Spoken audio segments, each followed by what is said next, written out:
Welcome to the Crypto Giant channel, where you get the latest information in terms of cryptocurrencies, specifically looking at Bitcoin, which is the biggest cryptocurrency in terms of its market capitalization. In this video, I'm going to be looking at one of the biggest conspiracy theories against cryptocurrencies. It's very interesting with what's happening. Please watch this video till the end. I will be looking at what are the capitalists, what are the financial institutions really saying about cryptocurrencies, and what are they actually doing? Because what they are saying and what they are doing, it's two totally different things. So it's very important to watch what they are doing rather than what they are saying. Please just watch this video till the end. I'll be sharing one of the videos where we're looking at what are the financial institutions saying about cryptocurrencies, but also looking at their actions. I'm also going to be showing you what I was up to during this weekend. I was in Joburg on one of the biggest cryptocurrency cryptocurrency conferences for mining city. So things are happening, guys. Things are really happening out there. People are starting to understand what is cryptocurrencies, and they're starting to get involved in cryptocurrencies. So this is the best time to get involved and get more information with regards to cryptocurrencies. Thank you. Please don't forget to subscribe and like this video so that you'll get notification when I upload. Please, this is a very important video. Watch it till the end so that you will see what the capitalists are really saying and what about cryptocurrencies and what they are actually doing. Thank you.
Question that I had for you the other day was, why are you calling this the Great Crypto Conspiracy? Okay. And when you explained it to me, yeah, it's really, people should go to jail, but it's not illegal. No. And this is really horrible. And it's why we all feel so freaked out. But they are feasting on our savings. And it's an enormous robbery, quite honestly. It's a huge transfer of wealth that's happening right now. The last time I saw something like this was back during 1994 to 1995. In the early to mid-90s, individuals were making just enormous amounts of money buying companies like Dell, AOL, Microsoft, Netscape, and some of these smaller internet stocks. And the institutions had completely missed that bull market. And so they were scoffing at these so-called lemmings. And so during 1994 to 1995, we had a bit of a bear market.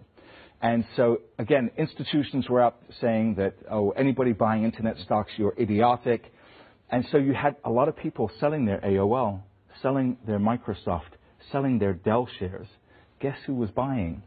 It was the institutions. If you look at a chart of institutional allocation to venture capital internet deals, it doubled between 1994 to 1995, which was exactly when institutions were saying, oh, this is just a market for idiots. Nobody should be buying this stuff.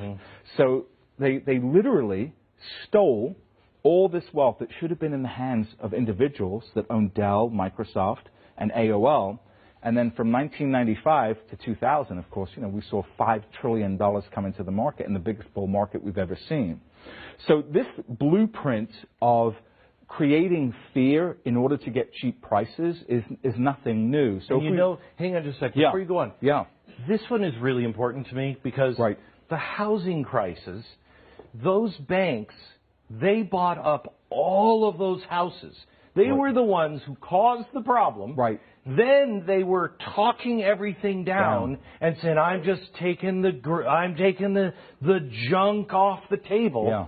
That's not junk now. It's not junk. When it's dropped 40 to 60%, it's not junk. So this happened between 2011, 2012. Blackstone Group buys 50,000 homes. But during this period of time, the regular individual couldn't get a mortgage. Right? It was virtually impossible to get a mortgage during this time, exactly when institutions were buying. And then the dot-com crash in 2003. If you can go back and look at old CNBC clips during 2003, even as the market was starting to come up, oh, don't buy tech stocks. No, they're evil. Don't buy tech stocks. Don't buy tech stocks. But institutions, if you looked at the 10Ks, the Qs, and all of the filings, the quarterly filings, they were all loading up on tech. This is how the rich get richer. Yes. They know, they're connected. A lot of times they're coordinating without the insider trading. This is not illegal to do. No, manipulating the news cycle, if you're smart about it, is they can get away with it. Nobody's ever been arrested for anything like this. So now, with crypto, I know personally, people that would have gotten in or stayed in if these people weren't saying what they're saying. Right, and so this has really been extremely egregious. So on September 12th, Jamie Dimon says Bitcoin is a fraud. He says he'll fire any one of his traders buying Bitcoin. Bitcoin drops 24%. When Jamie Dimon speaks, people listen. People listen. So that weekend, we found out that the largest buyer of a Bitcoin fund that's in Europe that buys physical Bitcoin, right? The largest buyer was Morgan Stanley and JP Morgan. And that's not illegal. He says it's a fraud. It says you fire anyone that buys it. Yes. And at the same time, his company is buying it. His company is buying it. So it's just, so unethical. Right. Okay, George Soros. George Soros, in January 24th, price was already down, calls Bitcoin a bubble, says Bitcoin is the worst, the worst investment in the world. Don't buy Bitcoin. Don't buy Bitcoin. Basically throws gasoline on the fire at this point. And then what do we find out? So he says bubble here. It drops 44%. Right. And then here in April, 2 months later, guess what we find out? Yeah. His $26 billion family office has approval to buy cryptocurrency. Right.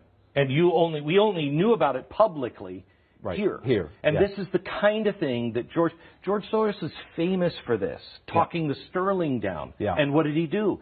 He stole the pensions of all the little people. Yeah, made $1 billion. Yeah. Okay. So then here now, Goldman Sachs, this, again, February 7th, most cryptocurrencies will crash to zero. Now, I remember when they said this in February, and I had, through my network, I knew that Goldman Sachs was setting up a crypto trading desk. Absolutely knew they were setting up a crypto trading desk. And I remember you telling me that. Right. And then, of course, they were denying it. No, we're not. No, we're not. No, we're not. Price falls down 27%.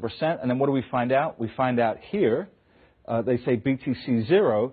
And then we find out just before May, new trading desk. Not only that, they put $400 million to buy a cryptocurrency trading platform. Okay, so February 7th, it's all going to zero. May, we just spent $400 million just on a flyer. And they're not the only ones. No. So you have a lot of institutions that are coming. You had Christine Lagarde from the IMF come out. And this was, what's funny about this, Glenn, is it was all around the same time. It was almost like I can't prove collusion, but, you know, it walks like a duck, it quacks like a duck. And you know what? It's probably a duck. The people, they all hang out together, they all think alike. It doesn't have to be calling each other. Yeah. They know this game. Yes. So IMF, Christine Lagarde says in the first part of the year, says all central banks should band together against cryptocurrency. Right. Have you ever heard her say all banks should band together against illegal arms? No. Or illegal drugs? No. Or human trafficking? No. But this nascent asset class, we must all join arms against. What this did was play into people's heads that these guys are never going to let Bitcoin survive. Right. And so people thought, this is over. Yeah. So let me show you, can we show a chart of the 5 crashes? This is from, I think... Last year, right? Last year, okay? Do we have that chart of the 5 crashes of Bitcoin? Right. It was 30%. Right. I think 4 of them were 30% and 1 was 40%. And this is, here it is. Explain this chart. Those are Amazon crashes. So these are Amazon. Do you have Bitcoin? Yeah, we need the Bitcoin chart. We are. All right, they'll come up later. Okay. Yeah. So what I want to talk about now is one of the key lessons I learned from being involved in the market so long is rather than listening to what people are saying, look at what they are doing. Correct. So this is what we should look at, and this is what I want people to focus on now. Billionaire hedge fund manager Stephen Cohen, who's worth between $12 to $14 billion, by far the smartest hedge fund manager in the world, I would say of the last century, is buying Bitcoin. $6,800, buying Bitcoin. Mark Lazary, Avenue Capital Group, worth about $1.7 billion, has put 1% of his net worth into Bitcoin at around this price, $7,500. Andreessen Horowitz. Mark Andreessen. That's right, Mark Andreessen. An early investor in Airbnb, Skype, Facebook, just launched and Coinbase just launched a $300 million fund. Wellington Capital, they have $1 trillion in assets, are starting to get involved in Bitcoin futures. Susquehanna, the 12th largest trading firm by volume, they now have their own Bitcoin custody department, their own trading department, and they're trading Bitcoin and Ethereum. Goldman Sachs, this new CEO, David Solomon, the most pro-Bitcoin/cryptocurrency guy on Wall Street. The most pro Goldman Sachs. Goldman Sachs. He's the new CEO. He's coming into power shortly. BlackRock, this announcement just came out, the world's biggest asset manager. Now, last year, Larry Fink says, oh, you know what cryptocurrency and Bitcoin's good for? Money laundering and drug dealers. Right. So, again, if you look at what he's saying, you're going to sell your Bitcoin, right? You're going to say, oh, this is all BS. But guess what is happening now? They're going to launch an ETF. They're looking at an exchange-traded fund that will allow anybody with a brokerage firm to make it as easy as hitting a buy button to go out and buy Bitcoin. So you've got to look at this preponderance of evidence, right? All these people are already wealthy. All these people care about their reputation. If Bitcoin is such a trashy asset, why are all these people getting involved? This is it's really interesting because this is kind of like, in a much more positive way on this side than what these people are doing. It's kind of like with Donald Trump. You don't listen to what he says because he'll say some stuff that's like, what? Watch what he does. Right. Because what he's doing is making sense. If you're a conservative, it's making sense. Right. And it's moving orderly. But what he says sometimes is almost misdirection. Yeah. That's what they're doing. Misdirection. Okay. Let's talk about Nextel and Apple. Okay, yeah. So I want to talk about what has separated me in this marketplace. I think what has allowed me to show my readers such massive gains, and the reason why I don't just sell right away is because some of the experiences that I went through in the past. So between 1990 and 1991, I was a kid, and I had loaded up on tech stocks. I had a lot of Microsoft, a lot of Oracle, stuff like that. And I had a bunch of it personally. And then the whole market crashed. And my Oracle went down 85%, right? On a split-adjusted basis, it went down to 12.5 cents a share. And I got scared out of a lot of it. And I sold a bunch of my Oracle, and I sold a bunch of my Microsoft. And because it was a crash, just like we're in right now. Right. I went back and I looked at the math, and by the end of the decade, don't do that. if I had held those positions, I would have been $20 million richer. Just on 2 stocks. On 2 stocks. Right? That was the magnitude of that move. And you would think I would have learned my lesson. In 2003, we had another crash. I sold my Nextel, which was a great company. Yeah. Sold it at $2. Less than a year later, it gets bought out at 14. 2003, I'm super early on Apple Computer. I'm in at like a split-adjusted basis of around $1. Oh my God. And owned it for a couple of years. I thought I was making a killing on this idea, sell it. And if I had held on to it, my clients, because of the amount that we owned, collectively, my clients would have made $49 million. Oh my gosh. Right. So these lessons are very real, Glenn. Right. And so I have been through this cycle over 3 separate decades, and I've got a do-over now, right? 23 years later from 1990, I've got a do-over. And so my mission here is not only just to grow my wealth, but to help America grow their wealth too. I mean, the average American investor got blown up in 03, got blown up in 08, and their savings have just been absolutely demolished. This is a chance for people to rebuild. To rebuild and rebuild in a dramatic, possibly generational sort of way. Without risking a lot of money. A lot of money. Okay. So let's encapsulate this. What you're saying is they've played their card. Right. They've driven the market down. Yes. These kinds of early techs, we'll show you here in a minute, it's very volatile. But then at the bottom, they say, don't go in, it's going to crash, it's going to be worse. They all start buying. Yeah. You're saying now is the time to get in. Now is the time to buy. Because they're coming. Yes. And once they come, you will see this market absolutely explode to the upside. So now let's go back to the 5 corrections. This is 1 year. That's just last year. Yes. That's Explain this. So I had recommended Bitcoin back here, and in 2017 we just saw this massive volatility. And you got to remember, if you don't see that, you see this big move down, and you're freaking out. So every time this happens, most people. I mean, a 40% crash is scary. That's what happened in July. Right. But I would say what separates me is that when we see these big these moves down, I get in front of the camera and I shoot a video and I explain to my readers. You don't hide. What's going on. I don't hide under the counter, right? I let people know what's going on. And here's the really important part here. If you buy at the low, right, at the next crash, you're still higher. Yes. If you buy here at the low, the next crash is here. Yes. You buy here. So if you're buying at the crash, even if you buy at the high, you're still higher than the last crash. Right. So this is one of the reasons why I say that Bitcoin is not a bubble, because if you look since 2011, we've had 4 major moves from lows to high, from lows to high. And even if you bought at the high of each move, you have still made money. Right.